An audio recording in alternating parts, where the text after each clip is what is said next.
और इस वक्त की एक बड़ी खबर आपको बता दें, अमेरिकी की सेना ने यमन के तट से हूती विद्रोहियों की तरफ से कब्जा किए गए जहाज को छुड़ा लिया है। आपको ये बता दें कि लाल सागर में एक मालवाहक जहाज का अपहरण किया गया था। ये इंटरनेशनल जहाज तुर्की से भारत की तरफ जा रहा था। तो वेस्ट बैंक इस वक्त बहुत ही खतरनाक दौर से गुजर रहा है। सबसे बड़ा डर है कि अगर वेस्ट बैंक में युद्ध शुरू हो गया तो अंत कहां होगा, ये बात तो इजराइल भी नहीं जानता। लेकिन फिलहाल वेस्ट बैंक में युद्ध का खतरा इतना बढ़ गया कि सबको लग रहा है कि ज्वालामुखी जल्द फटने वाला है।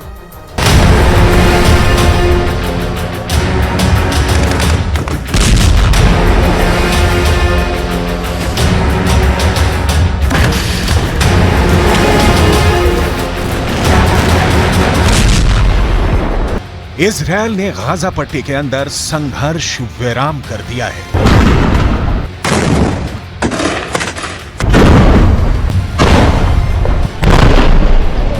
लेकिन बहुत ही रणनीतिक दृष्टि से इजरायल ने फिलिस्तीन के दूसरे हिस्से यानी कि वेस्ट बैंक पर ताबड़तोड़ हमले शुरू कर दिए हैं।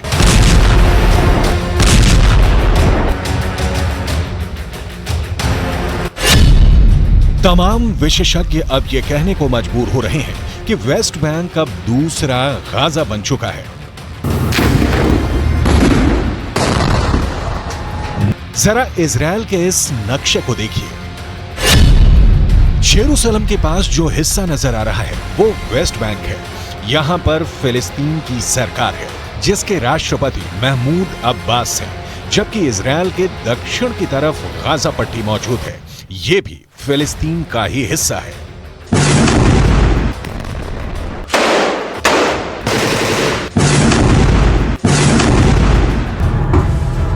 साल 1948 में जब इजरायल और फिलिस्तीन का बंटवारा हुआ, उस वक्त फिलिस्तीन को गाजा पट्टी का हिस्सा इसलिए दिया गया ताकि गाजा पट्टी के माध्यम से फिलिस्तीन का संपर्क समंदर से हो सके और वो विकास की ऊंचाइयों को छू सके। लेकिन गाजा पट्टी हमास के आतंकवादियों का एक किला बन गया और इसीलिए गाजा पट्टी पर इजरायल ने अब तक की सबसे बड़ी कार्यवाही की है।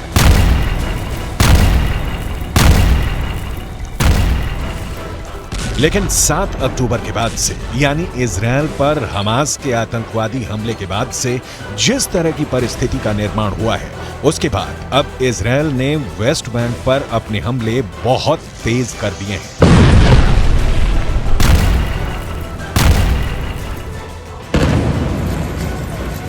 फिलिस्तीन पर रिपोर्टिंग करने वाले अंतर्राष्ट्रीय अखबारों का दावा है कि 7 अक्टूबर से अब तक फिलिस्तीन के अंदर वेस्ट बैंक वाले इलाके में 237 लोगों की मौत हो चुकी है। यानी वेस्ट बैंक के अंदर इजरायल की सेना हर दिन करीब 5 फिलिस्तीनियों को मार रही है। इसका मतलब है कि वेस्ट बैंक के अंदर हर 5 घंटे में एक फिलिस्तीनी को मारा जा रहा है।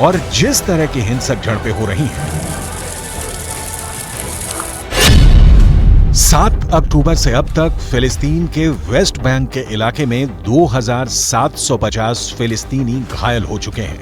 यानी फिलिस्तीन के वेस्ट बैंक के इलाके में हर दिन करीब 60 लोग घायल हो रहे हैं। यानी वेस्ट बैंक में 7 अक्टूबर से अब तक हर घंटे 2 से 3 लोग इजरायल की सेना के पलटवार में घायल हो रहे हैं।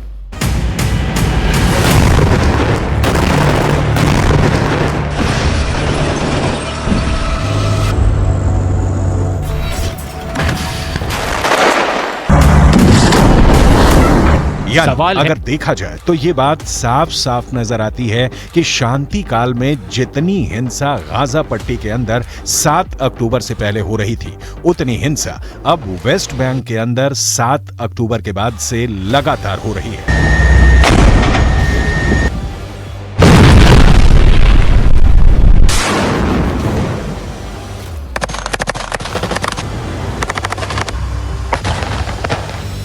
और न सिर्फ इजराइल के सैनिक वेस्ट बैंक के फिलिस्तीनियों को अपना शिकार बना रहे हैं, बल्कि इसके अलावा भी वेस्ट बैंक के अंदर फिलिस्तीन भी आपस में बंट रहा है।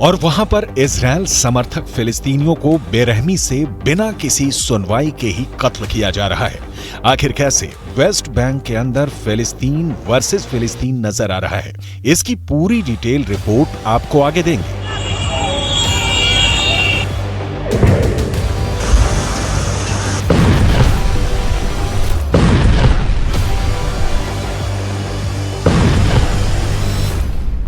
लेकिन सबसे पहले हम बात करेंगे किस तरह से वेस्ट बैंक के अंदर बीते 24 घंटे में एक ऐसा खूनी गदर मचा जिसमें 6 फिलिस्तीनियों को इजराइल ने मार डाला।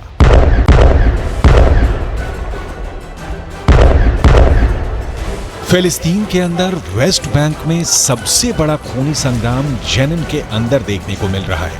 ताजा घटनाक्रम भी जेनिन का है, जहां पर इजराइल की सेना घुसकर एक्शन ले रही थी।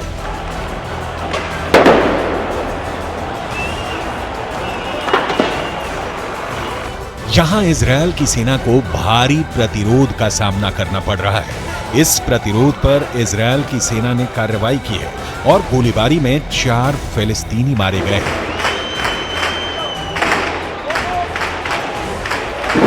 फिलिस्तीन के अखबारों में एक रिपोर्ट आई है कि फिलिस्तीन के वेस्ट बैंक में मौत का आंकड़ा 250 को छूने वाला है।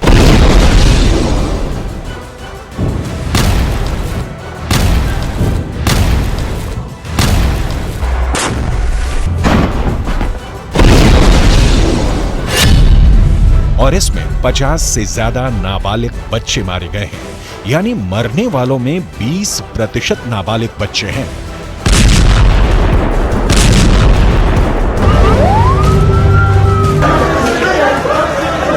जेनिन के अलावा रामल्ला में भी एक जबरदस्त झड़प हुई है, जिसमें 25 साल के एक फिलिस्तीनी डॉक्टर की हत्या कर दी गई है। इसके अलावा रमल्ला के पास अल बिरेह में भी एक फिलिस्तीनी की हिंसक झड़पों में मौत हुई है।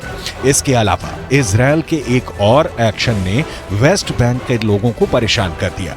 दरअसल जिस तरह से इजराइल की सेना ने गाजा के अल शिफा और इंडोनेशियाई अस्पताल को घेर लिया था और वहां पर हमले किए थे, ठीक उसी तरह से अब फिलिस्तीन के वेस्ट बैंक के भी 2 अस्पतालों की घेराबंदी का काम इजराइल ने शुरू कर दिया है। इसमें से पहला अस्पताल वेस्ट बैंक में जेनिन का सरकारी अस्पताल है और दूसरा अस्पताल वेस्ट बैंक का इब्र सिना अस्पताल है।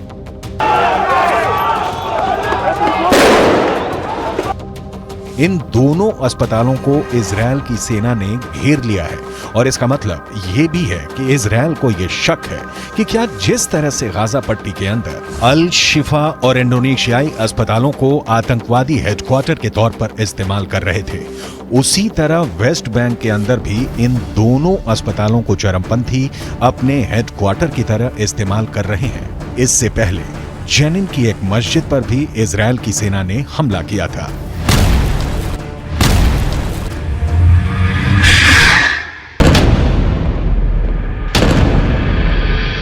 और उसने मस्जिद के अंदर सुरंग की तस्वीर भी जारी की थी। इजराइल डिफेंस फोर्स ने दावा किया था कि इस मस्जिद को भी एक अंडरग्राउंड हेडक्वार्टर की तरह से हमास इस्तेमाल कर रहा था।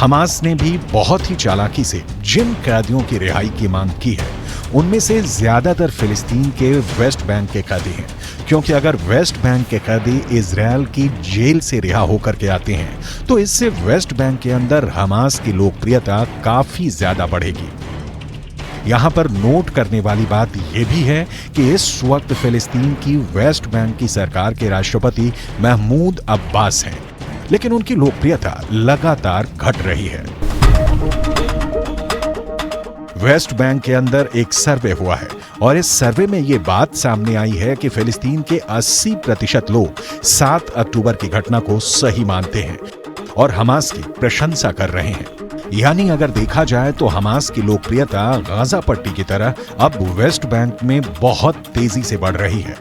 जैसे जैसे इजरायल की जेलों से फिलिस्तीन के कैदी निकलकर बाहर आ रहे हैं और वेस्ट बैंक में अपने घरों में जा रहे हैं, वैसे वैसे वेस्ट बैंक के अंदर से जश्न की तस्वीरें लगातार सामने आ रही हैं। हालांकि फिलिस्तीन के अखबारों ने यह दावा किया था कि इजरायल ने वेस्ट बैंक के अंदर बंधकों की रिहाई पर जश्न पर भी प्रतिबंध लगाने की कोशिश की थी, लेकिन लोगों ने इसको नहीं माना और जिन लोगों की रिहाई हो रही है उनकी रिहाई की खुशी में जश्न मनाया जा रहा है। लेकिन यहां पर नोट करने वाली बात यह है कि क्या जिस तरह से गाजा पट्टी की जनता ने हमास को राजनीतिक रूप से चुनकर अपने लिए एक आफत मोल ली है, क्या उसी तरह से अब वेस्ट बैंक के अंदर हमास की बढ़ती लोकप्रियता वेस्ट बैंक को नर्क बनाने जा रही है? क्योंकि वेस्ट बैंक के फिलिस्तीनी नागरिक और हमास के समर्थक संधि के तहत बंधकों की रिहाई को हमास की जीत की तरह पेश कर रहे हैं।